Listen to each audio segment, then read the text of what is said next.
Dead Space has been touted as Resident Evil 4 in space. Some of the imagery is phenomenally creepy as well.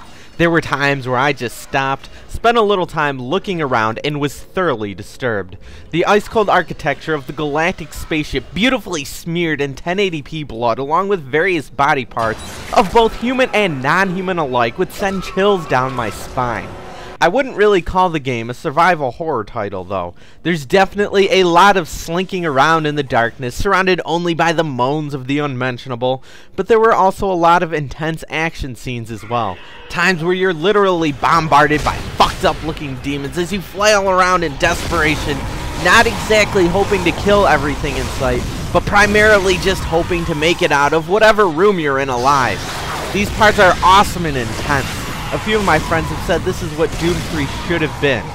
It can also be considered a much more mature version of Metroid. Dead Space does not win points for innovation. You've utilized these controls before. It's third-person shooting with a run button. The weapons are slightly unconventional, but nothing truly out of the ordinary. What Dead Space does do is fine-tune and make steps towards perfecting the art. In fact, it's merely a step or two away from perfection, which, in turn, is pretty damn good. It makes exploring each new area all the more enjoyable, and turns blowing off the limbs of the grotesque a thrill. Along with the item management and customizable upgrade, Dead Space's programming design is well thought out and well executed.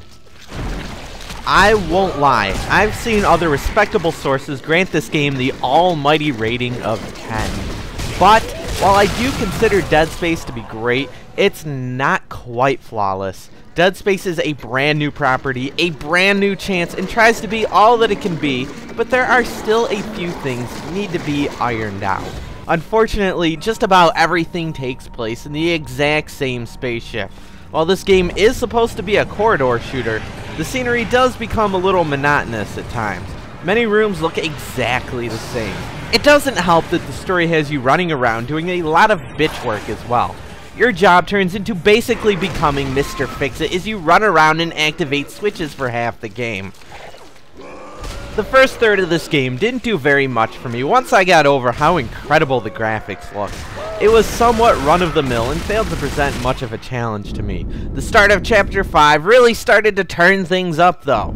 The story became more interesting and the action got a lot more chaotic and exciting. And subsequently, through it all, the game went from being just about average to an absolute blast. Dead Space had finally clicked and it was cool. The inevitable sequel to Dead Space could turn out to be a 10. Now that the developers of the franchise have proven themselves, the potential to visit vast new worlds with a wider variety of areas is just immeasurable. I find myself wondering what more there is to know about the Dead Space universe and its various characters.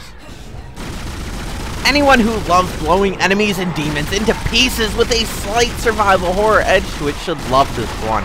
Sadly, there is unfortunately no co-op mode. This makes the game feel a little lonelier given the current industry climate of co-op becoming a necessity, but as a single player experience, it still rocks quite a bit. I definitely recommend checking Dead Space out.